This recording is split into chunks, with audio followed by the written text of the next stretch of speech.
Welcome to this episode of the Smart Leaders Sell podcast. I'm Jessica Lorimer, sales coach and leadership expert, and I am really excited to dig down into today's episode.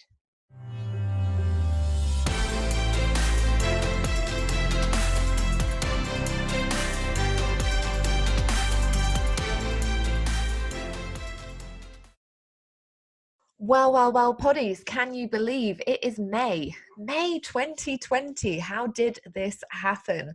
I know it hasn't been the year that a lot of us have expected. I know that a lot of people were expecting to go into the roaring 20s and for it to be everything that they had worked for in 2019 and 2018, and that there was going to be lots on the horizon. For me personally, it was going to be a year of travel. I was due to be actually heading back from New York yesterday, which would have been lovely. I would have been able to catch up with a couple of friends out in New York, see some Broadway shows, and head over to some of the tourist sites that I haven't done or watched or looked at before. But it's not to be, not this year. And I know that it's very first world problems, so I'm not too fussed about it. And I know that I will end up going both to New York and potentially to Svalbard, where I'm due to go as well this year, later on in the season. So for me, it's all been about having plans that have been moved.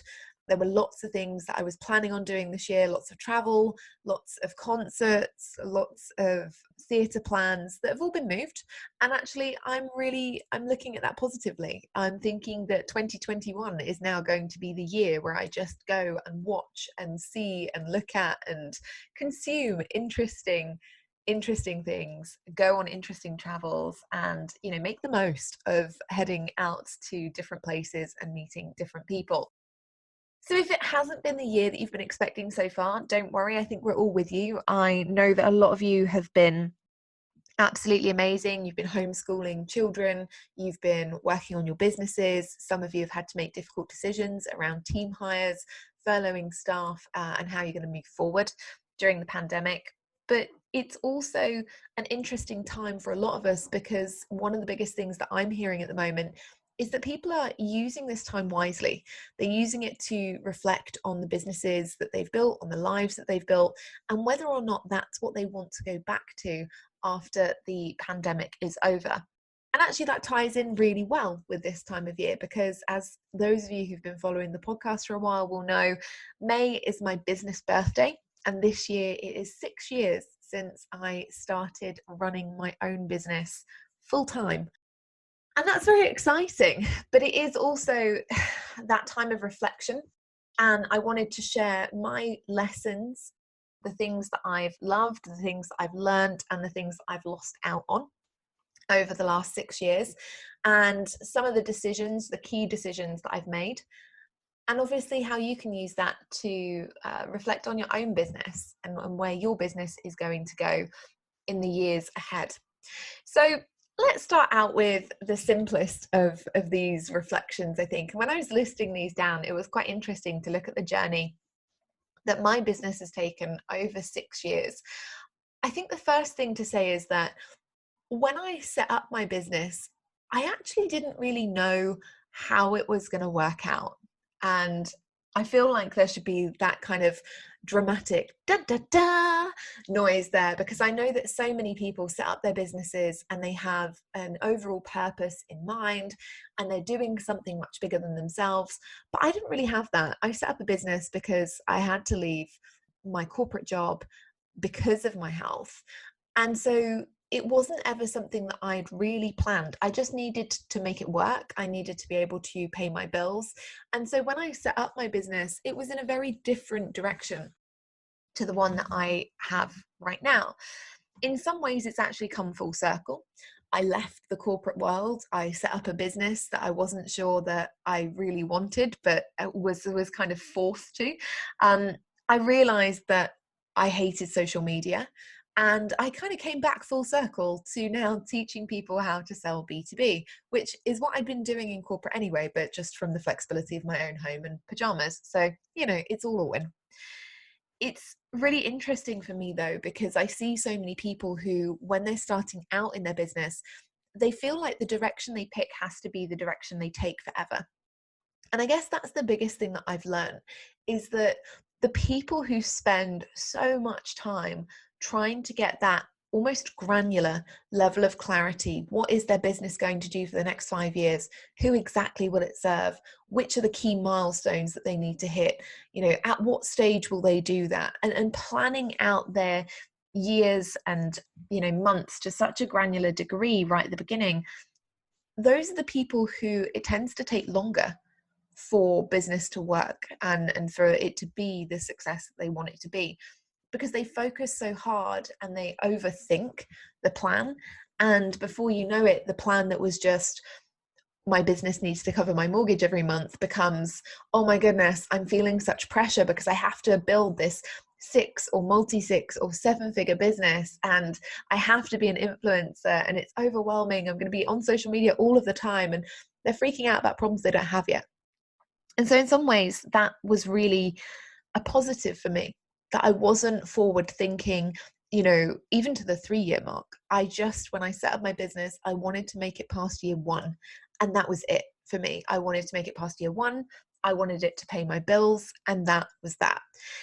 And I think if I could give anybody a learning lesson from my experience, and certainly from the clients that I've been fortunate enough to work with over the years, I would say that when it comes to building a business, when it comes to changing anything in your business, the best thing you can do is build what you want for the next 12 months, not 12 years, right?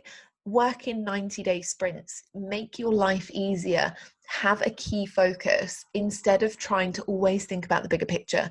Because the people who think about the big picture all the time, they're great at dreaming, they're great at visioning what they want, but they're not necessarily great at achieving it, because they're always stuck in this blue sky thinking and not necessarily the boring minutiae of doing and working towards the goal. So that would be the first thing that I would say I've learned, is have a direction, but pick that direction for a year only. Don't pick it too far out. Make sure that you're working in those 90-day sprints, and make sure that you understand the big picture will always change. What you think you want at the beginning, and even what you think you want as you go forward in business, changes regularly. I went through a particularly big business pivot last year. And in all honesty, it probably wasn't something that I would have been expecting to do 5 years into my business. I was not expecting to burn like 90% of it down and focus on another area. So do be aware that these things will change. And so if you make a big picture plan, you spend tons of time focusing on that, you're going to be really disheartened if you ever want to change that plan. And it's going to take you a lot longer to make the bigger decisions and make the moves. All right. The second thing is the importance of joy in your business.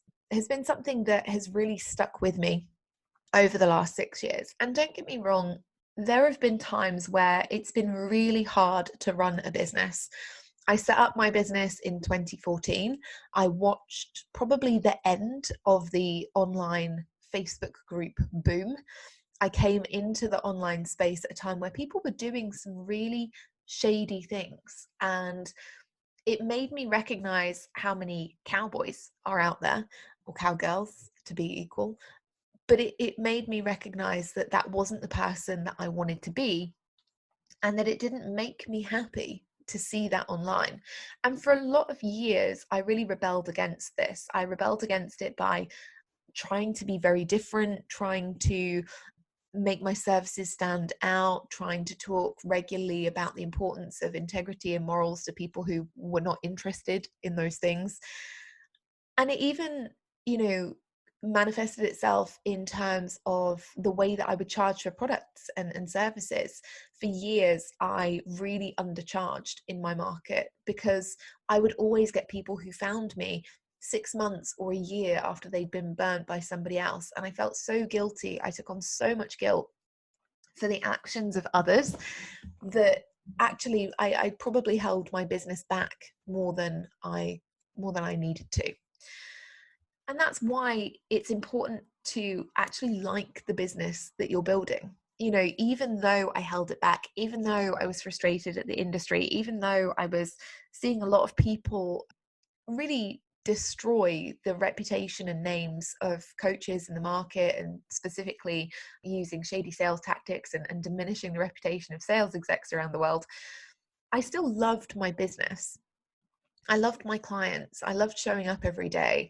I would work late into the evening or early in the morning because I enjoyed it, and it wasn't that it became a slog for me. I would fit it around other things that I needed to do. And right back at the beginning, for those of you who, maybe haven't heard the beginning of my story, I built my business alongside ending my corporate job. So I know exactly what it's like to have to prioritize other things. I know what it's like to get up at 5 a.m. in the morning and run client calls, because that's the only time you can do it when your job is so busy. I know what it's like to take lunch breaks and sit in your car or sit in a quiet office and hope that nobody walks in while you're doing sales calls. I know what it's like to get home at 8:30, 9 o'clock at night, and then put in a couple of hours work on email marketing or learning how to write copy or, redo your website, whatever it is that you're focusing on. All of those things I've done, and I've appreciated, and actually I really, really enjoyed. And for those of you who are just starting out in your business, you are never going to get that time back again. And it's something that I'm always so jealous of. People who are starting new businesses, who are really in the trenches right now, who are waking up every morning and are so obsessed with their business and how they can take it forward and achieve like the next goal for them. That's something I'm always jealous of. Because after that, probably first 2 years, your business becomes normal and you forget just how much excitement was around doing those first things, sending your first email, signing up your first person on your newsletter list, getting your first client. Like, all of those things are such big deals. And then we diminish them as time goes on, and instead of going, oh my goodness, I managed to get 10 people on my newsletter this week, we go, oh, I only managed to get 10 and I should have got 30, or, I only made this amount of money this year and all of my peers made this, so I should be doing better. So really watch out for those first couple of years in business. Look out for the joy that you have, the sheer unadulterated, there is no other word for it, enjoyment out of your business, and how much it means to you and how excited you are to do new things. Because as time goes by and as it does become the norm, you can fall into that pattern of looking at your diary and thinking, oh my God, I've got another 8 client calls today, and I've got this to do, and I've got this many emails to write, and my inbox is full, and people are DMing me on every platform. And instead of thinking how amazing that is, because when you started out, you'd have given like your left arm to have those things, you just think, oh, this is hard. This is drudgery. I'm joking, obviously, you don't think that all the time, but there are definitely days, like, let's be honest, where you're just really busy, and it's completely normal. And so whilst your business can't be joyful all of the time, look for the things that do make you happy within it. And if at any point the negatives outweigh the positives, you need to make a change. For me, last year, I made a lot of changes in my business, not because there weren't things that made me unhappy with it, but because when I assessed what I really wanted from my business, when I really assessed the business that I'd wanted to build, having something, a singular program and a couple of one-off offerings, that wasn't what my business had become. It had become this huge behemoth, and it had to keep running. I'd created a membership, I'd created tons of courses, I'd created tons of content, I was showing up all the time. And that actually hadn't been what I really wanted to build. I wanted something that was flexible, that was agile, that, would give me the ability to travel and take breaks, but also support smart and intelligent people, to create clients who were working independently, and really using information and using strategy, but not becoming codependent like so many of the coaching clients I had seen other people coach over the years. And so for me, when I looked at my business and I did my annual review of how I really wanted it to look and what it was going to take to get there, I knew that it was about prioritizing the things that I would enjoy. And for me, that was about really going into depth on a topic, being well known and being the category of one expert for that topic in my industry, and really seeing people who wanted to step up and to get results and be ambitious and driven about that. That was the way that I wanted to move the business. And so that's why I took the decision to get rid of the rest of the programs in my business and to take the C-suite forward as being this signature singular program in my organization. But the other thing that I'd realized was that I'd become far too reactive. I was running Facebook groups, I was email marketing, I was podcasting, I was creating videos, I was speaking at events, like doing all of the things. And some of those things brought me real joy and some of them did not. Like running a Facebook group that was large did not in any way, shape or form light me up. And it's one of those things where sometimes we have to come back to basics and we have to think about what really does make us feel good about our business, and what actually are we doing because we simply feel like we need to validate a business. For me, it was really drilling down and going back to basics. I knew I wanted to continue my podcasts. I knew I wanted to continue email marketing because that was my favorite thing. But the rest of it, I didn't really care about. I didn't care about creating endless social media content. I didn't care about creating thousands of freebies every year so that people could sign up for more courses and stuff they didn't need. And that's why I stopped. I was telling some of the people in my mastermind the other day that in the last 12 months, I've created 3 freebies. It's pretty much unheard of. For me, it's also very liberating. And the launch that we just wrapped up for the C-suite was one of the most successful and easy and simple launches that I've ever done. And by the way, one of the most profitable. And when I look at it and when people ask me, well, how did you do that? Particularly in a time where everyone's worrying and all this kind of thing. I didn't do anything abnormal. I didn't use any sexy strategies. I didn't use any shiny objects. I looked at the things in my business that are exciting and enjoyable for me, my podcast, communicating with my email list, and I did those, and it paid off massively. And I want to just point out here as well, this point about overnight success. We always bring this up on the podcast, right? But I've spent the last almost 12 months now. It will be June 2020 when it's a full year since I switched my business to focusing on helping entrepreneurs sell business to business. It will be a full year. And we've only just done the first official launch, like in April, for the C-suite. The first official launch. We launched it at the event in November for those people who were attending there. But we hadn't done any marketing. Nothing. We launched the event in June last year. We talked about that and people showed up in November, which I was and will be eternally grateful for. But when we talk about these overnight successes and people saying, I've made millions in minutes, that's not the case. A lot of them will be doing and perhaps not showing just as transparently as I have over the last year exactly what I've done. They'll be creating content consistently, in one place, and they'll be putting it out consistently in one place, and they'll be getting really bored of, trying to drive everybody to that one place, but it pays off and it will be more consistent. It will be more successful because they are super, if not hyper focused, and that converts better than anything.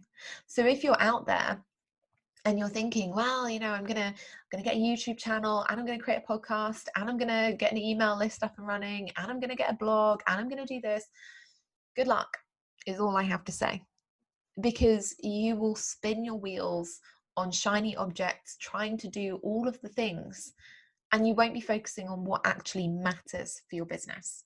Which actually brings me onto my next point quite nicely. Revenue. Revenue needs to be your top focus always. I don't care what anyone says. I really don't. And I would be, if it was me 5 years ago, talking about this, I'd be a lot softer. I'd be like, look, it really doesn't matter. You get to do you, blah, blah, blah, blah, blah. But that isn't true. You know, it's not true. And I'm tired of people saying that it is. I'm tired of people trying to justify why all of the busy work is worth more to them and validates them more than making money. As I was saying to a friend of mine the other week, you know, people really shy away, even the people who say they don't. They shy away from talking about money. And she texted me back and she said, more money talk, please. And I remember thinking, yeah, it's exactly what we need. And revenue is part of that money talk. So here's the thing. If you are running your business and you're saying it doesn't matter what I earn because I'm helping people or I'm making an impact or whatever, I'm going to be really straight with you. If your business is not generating revenue or profit, let's be clear, you do not have a business. You have a very expensive hobby. And that sounds really harsh. And you know what, if you're listening to this and you're like, oh my God, Jess, that is the worst thing you could ever say to me, you can turn off the podcast. That's cool. The reality is, though, a lot of you need to hear it. Because when people ask me, how did your business get successful so fast? Well, it's because I didn't focus on all of the busy work. I focused on profit. I focused on selling. I focused on revenue. The first task every day in my business has always been a money-making one. Every single day for 6 years. And I get that that's really hard to hear. And I get that there are reasons for everybody not to do that. But if you don't do that, you are doing your business and yourself a massive disservice. So if you wake up every day and you're thinking, oh, well, you know, today I just won't do my revenue activity or my money making activity first. I'm just gonna play around with my website. I'm just gonna play around with how my signature looks on my email footer. I'm just gonna, you know, go and do like a little Instagram story. I'm just gonna go and do a little Facebook post. And it's not a money making activity. It's going to be really hard for your business to make consistent income. You know, it's really, really hard to sit here on the other side and say to people, particularly as a sales coach, because, you know, everybody inherently has a bias. Everybody that you listen to has a bias. And so as somebody who works in sales, I can tell you that it's really hard to deliver the message. You always need to be focusing on revenue first, because even though you know it to be true, people will always assume that that's your bias. And it's not. It's just basic economics. And that's the frustrating thing. For years and years and years, I've tried to make it okay for people to focus on other things. And I've tried to be really diplomatic about it and say, do you know what? Like, if you want to focus on writing all the copy for your website, like, that's all cool. You know, here are the natural consequences of doing that. But if that's what you want to do, off you go. In my free content. And I've just got to a point where I'm like, well, there's no point in me telling you that anymore. Because surely we are at a time where if we're having transparent and honest reflections, that I can be transparent with you and that you can be transparent with yourself and say, oh, if my business is not making money, it's not actually a business, because the job of a business is for it to make money. It doesn't mean that your business will never make money.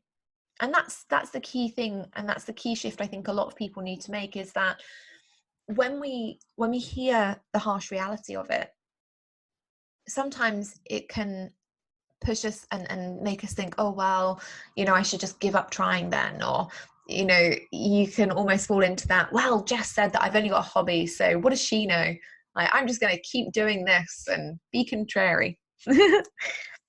I've done that. I've been there.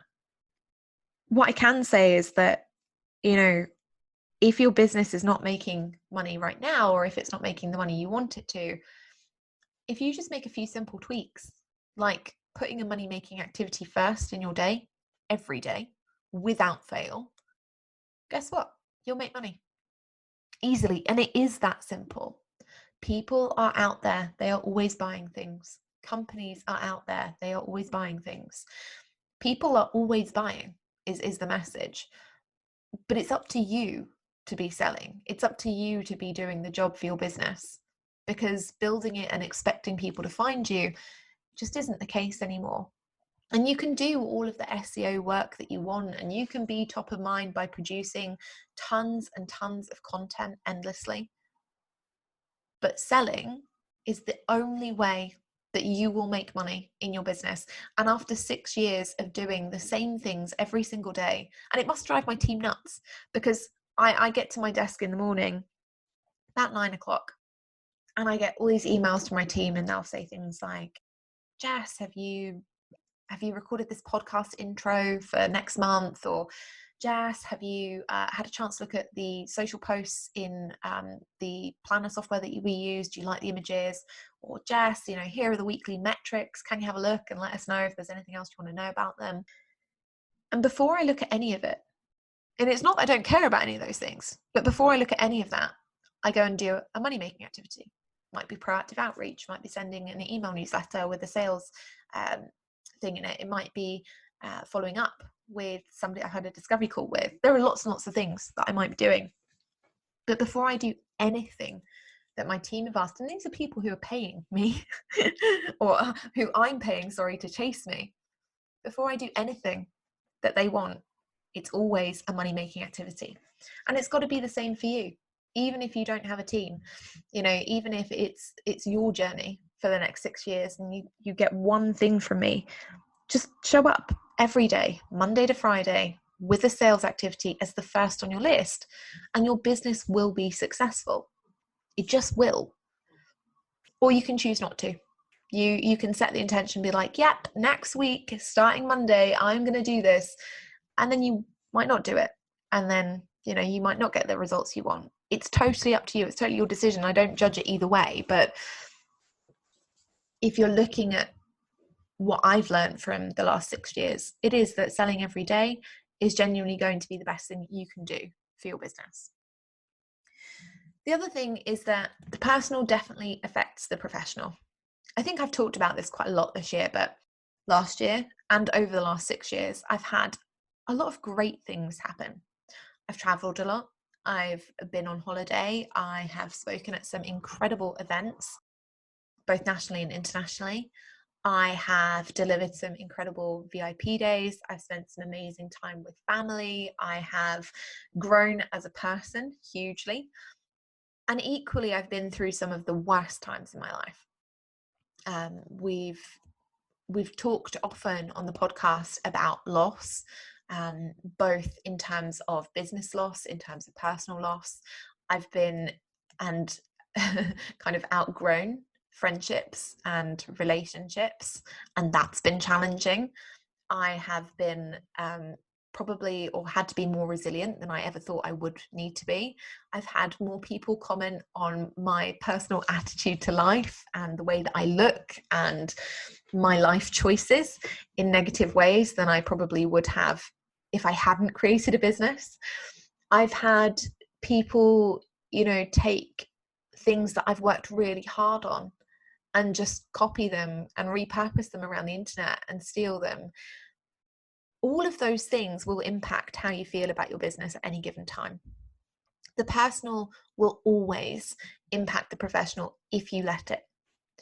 And the one thing that I really pride myself on is that over 6 years, I have never, ever, ever, ever let my personal situation impact my clients. So it doesn't matter how I've been feeling, or whether somebody's gone and ripped off a bunch of my content, or whether I've been having a really bad day. It's never got to the point where I've ever let that negate the experience that my clients are having. And that's because I think, one, it's about compartmentalizing. And so there have been times where things have been really hard, and I've had to go, right, well, it's 9 a.m. now and I've got clients today, so I need to sort this out. I need to just do the thing. And then later on at like 6 p.m, then I can think about this again and I can wallow in it, and that's cool. Some of it is about compartmentalizing. Some of it is about, looking for extra support, whether that's team members or whether that is like mental health support. Sometimes just having your friends listen to you endlessly. I think that's quite important. But it's also important to understand that you've got to be able to, not necessarily like me, not be emotionally stunted enough to compartmentalize your problems outside of working hours, but you've got to be transparent enough to set the line. And if you are not capable of showing up for work today for whatever reason, because something has happened, you need to communicate that transparently with your clients and say, hey, look, I need to take today off for whatever reason, and I will be back on this day.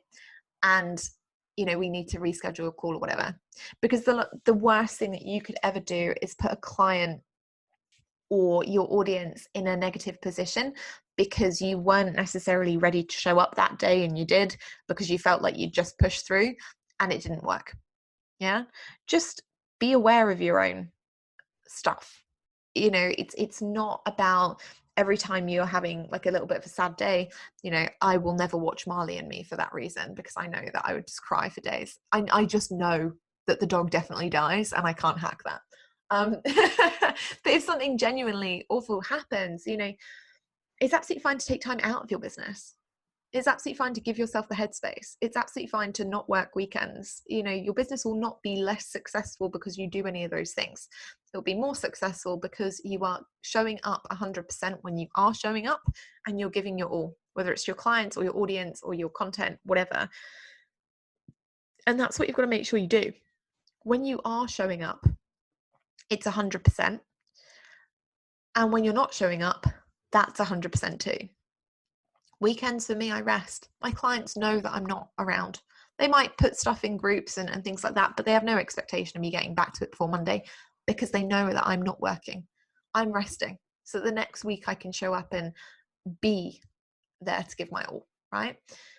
Equally, they know that I take a lunch break every day. In fact, one of my clients said to me a couple of weeks ago, they said, I don't bother posting anything in the group between 12 and 1:30 because I know that Jess is on her lunch break.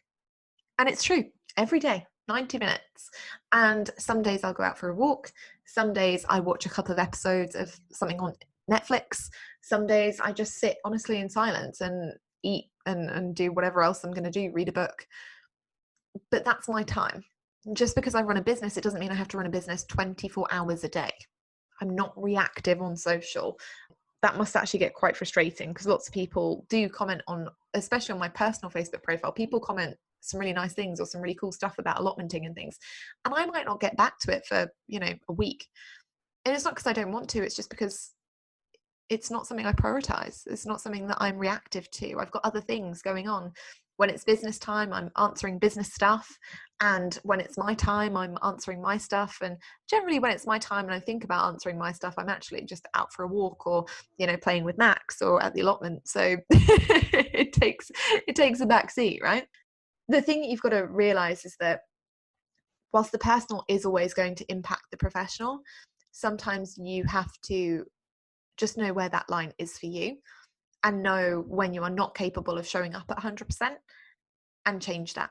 Either step away from the situation and say, I'm not ready to work today, and that's cool, and I need to reorganize things. Or by saying, okay, today I need to compartmentalize. I need to move forward with this because it's an important project, or because I can't miss this speaking gig or whatever. And you just need to do the work. And it does sound horrendously harsh, but sometimes that is how it has to be. Yeah. The other thing that I've learned, and there are, by the way, 3 more things, is to enjoy the work. I feel like this is pretty self-explanatory. A lot of people talk to me and have talked to me over the years about ease and flow. And I get that. I do, theoretically. I think it must be very nice. I personally don't thrive off of the idea of ease and flow. The reason I don't is because I'm very logical. And for me, I know that, ease and flow is great when you are in ease and flow. And when you're like, oh, content is going really easily to me today. And, I'm just signing clients, no bother. It's all so simple.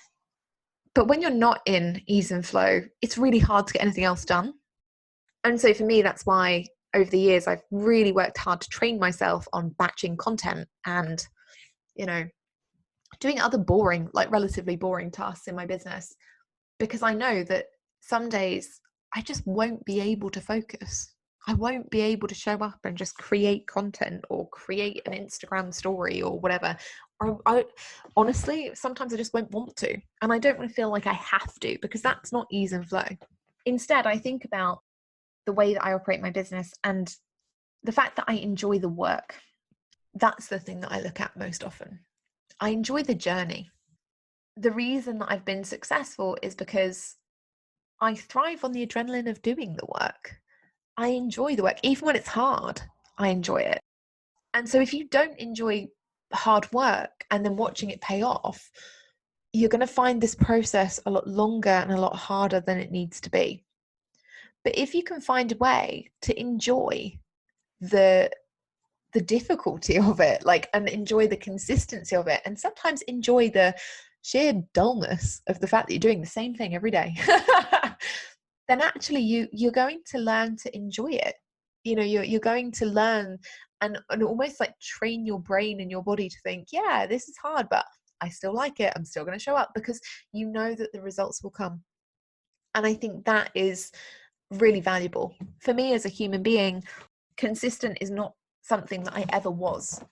Like, before I started my business, I was great at selling things and I was great at being consistent in the sales world, but I was terrible at consistency in other areas of my life.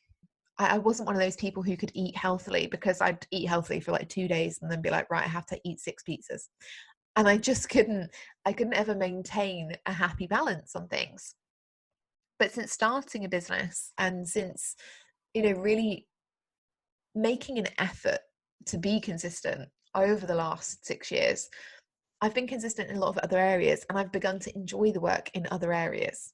I enjoy going out for a run now. I don't enjoy the actual running part, but I enjoy being outside, and I figure that that's good enough. I am consistent in my allotmenting. Like, I joke about it all the time, like I'm an 85-year-old in a 30-year-old's body, but I enjoy it because it's hard work and I just have to do it consistently, and then I see it pay off. That's not something that I ever thought would happen. I want to be very, very clear about that. And I know that a lot of people will be listening to this and being like, well, it's not possible for me because X and Y. I used to tell myself that too. It's not possible for me to be consistent because of this, because of that. The reality was, it wasn't possible for me to be consistent because I didn't want to. I didn't enjoy the work. I didn't make it easy for myself. I felt like tasks like batching content were hard, and that it took time, and that I would get bored. And I did all of those things. It was hard. It was boring. But now I look at it, I'm like, oh my God, every month is so much freer, because I don't have to reactively think every day, oh, what do I have to send today? Every launch is so much easier because I'm not sat there scrabbling every day thinking, crap, I've got to put up a social post. Oh my God, I've got to write this newsletter. It's done. And so, yes, it's boring. And yes, it's a bit frustrating to have to sit down and take that time out and do it initially. But once it's done, it's so easy. The payoff is right there. So, try and find a way for you to enjoy the work. It's not easy, but it actually does really pay off. And it makes your business journey a lot easier overall. Then we've got surrounding yourself with the right people. And this is a big one. Everyone talks about this, don't they? You've got to, if you want to be successful with business, you're the average of the 5 people you spend the most time with, all this kind of thing. Honestly, I don't know how people judge this, but here's how I've judged it over the last 6 years. I want to spend time with people because I like them, because they have the same moral values that I do, because they are similar to me in that they are driven or ambitious or genuinely passionate about what they do. I want to spend time with people that are funny, that don't take themselves too seriously, and that care about what they do or the clients that they serve. And so for me, when it comes down to surrounding myself with the right people, there are certain things that I avoid. One of the reasons that I don't hang out in free Facebook groups and haven't ever really, there were 2 that I used back in the day and I came out of those pretty quickly, was because I didn't want a scarcity mindset. In free groups, there were all these people hanging out and being like, oh my God, the world is ending. Oh my God, how do I sell stuff? Oh my God, like this is going wrong, rah, rah, rah, rah, like forever. And they would only take free information or free help. And they weren't people that were going to invest in their business. They weren't people that were going to be ambitious. They weren't people who were willing to invest time or energy or money into their business. And actually, I didn't want to become like that. That's why I didn't do it. Doesn't mean that I didn't meet some great people in those groups. In fact, a couple of my biz besties absolutely came from free Facebook groups back in the day. But then we've been friends for what, 6 years now? And that's because they were the rare people, the really like unicorn people that were in these groups, just like me, thinking, oh my God, what the hell is this? Like, what do we do? And it doesn't mean there's anything wrong with free Facebook groups. I want to be very clear. There isn't anything wrong with being free Facebook groups. But when you're looking at surrounding yourself with the right people, you've got to look for other people that you want to spend time with. What are those qualities? And so if you're in free groups, or you're in Reddit threads, or you're, following YouTube channels that are promoting stuff that you don't like, whether it's like me, scarcity mindset that freaks you out, or whether it's, people who are operating with shady business practices or anything like that, doesn't matter what it is, avoid it, unsubscribe, stop following, come out of those places, because it's not going to help you find the unicorns. It really won't. And instead, start looking for the right people. Ask people who that you already like. Who else do we know? Can we bring them together on calls? I'm hosting a virtual mastermind day for some friends of mine in a few weeks' time. We're supposed to be doing it in person, but now we're going to be doing it virtually, obviously. And we're doing it because there's nothing else in the UK for us. So we were like, well, we'll just do it ourselves. And so some of us know each other and some of us don't know each other. And so that's going to be fun. But we're doing it because there wasn't anything. And when we asked people, who do you know who is also at this level? Who do you know that's also got these problems? We found this small select group of people from referral.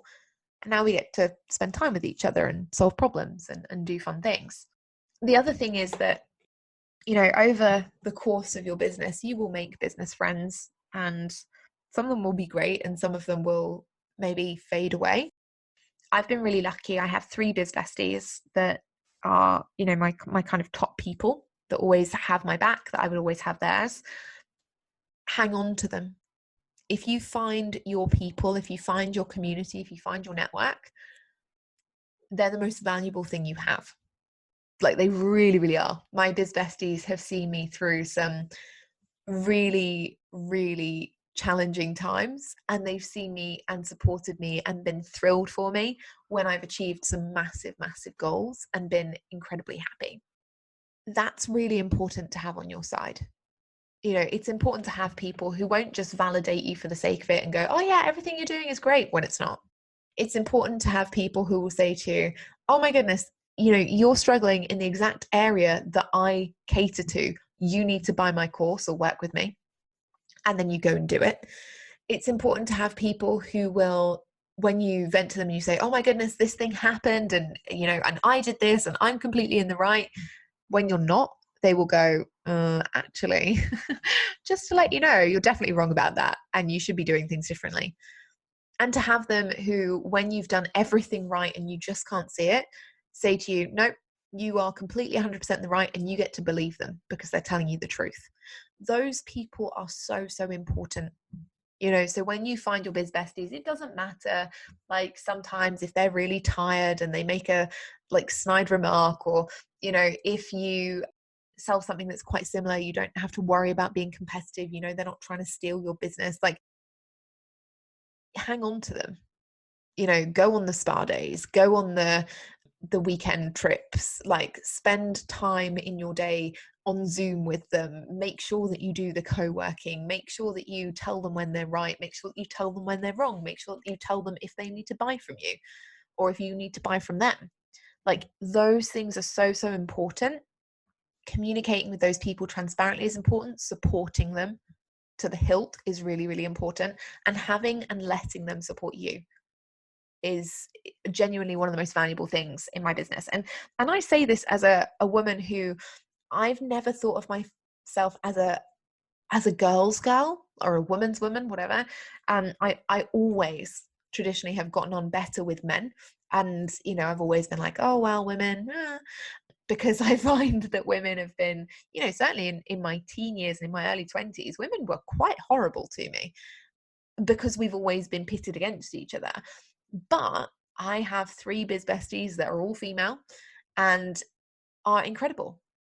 You know, genuinely strong, powerful, interesting, intelligent, amazing women. And they've supported me better, like through tons and tons of things. And so for me, who was not a girl's girl, to actually have this like core set of people is been huge, like genuinely revelationary. So get some biz besties, they're great. The other element to that is obviously, you know, if you say you're a woman supporting women and you are actually backstabbing them all the time, yeah, that's not going to work out well. Don't do it. It's just not cool. Eventually everyone will find out and stuff anyway, so you might as well just figure it out in the beginning. Like, it's okay not to like people. What is not okay is to, you know, pretend that you like somebody and then, you know, use their audience or whatever and then be quite horrible about them. That's just not funny. We all know that, right? And then finally, you know, I think the key thing that I've learned over the last 6 years is to always do my best. I'm going to caveat that with sometimes my best isn't good enough. It can't always be. Sometimes I will do my best in difficult situations and I will still be the villain. Today, I will be some people's villain because I said, you know, if your business isn't making money, it's just an expensive hobby. I'm definitely going to be the villain in some people's stories for that. I also don't care. And that sounds really horrible, doesn't it? But it's like, if 6 years has taught me anything, it's that the people who want to play the victim will always play the victim. Doesn't matter what I say, I could have said it nicer and people still wouldn't have liked it. So, you know, you have to be responsible only for doing your best. And if you do your best, you have to accept that there will still always be some people who don't like it and don't appreciate it. But equally, there will be a core group of people, your clients, the people who matter, who understand and see how you show up on the daily and will always be impressed with you, will always validate you, will always refer you, will always know that whatever you do has been done with the very best intention. Yeah. So doing your best is not just about showing up 100% for your clients. It's about setting deadlines and sticking to them. It's about pricing your services in a way that values them fairly for you and for your clients. It's about communicating transparently with people who copy your stuff, with your biz besties, with your audience, about what is free and what is paid and why. It's accepting that, you know, your journey in business, you will do your best all the time, but you have to accept that you're going to be scared a lot of that time, and that a lot of the time you're going to be feeling like you're winging it and that you're getting it right or you're not getting it right. Doing your best is about all of those things.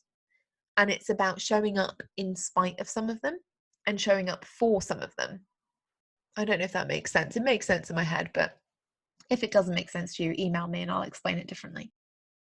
That's the biggest thing that I can say about running a business and running a successful business, is that there have absolutely been things for me that haven't worked out. I've made investments, big investments in things that either I didn't do the work or the person delivering sold something that they perhaps weren't necessarily capable of delivering.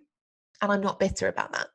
Equally, I've made great investments where I've invested big or I've invested small and I've done the work and I've shown up and amazing things have happened because I did my best.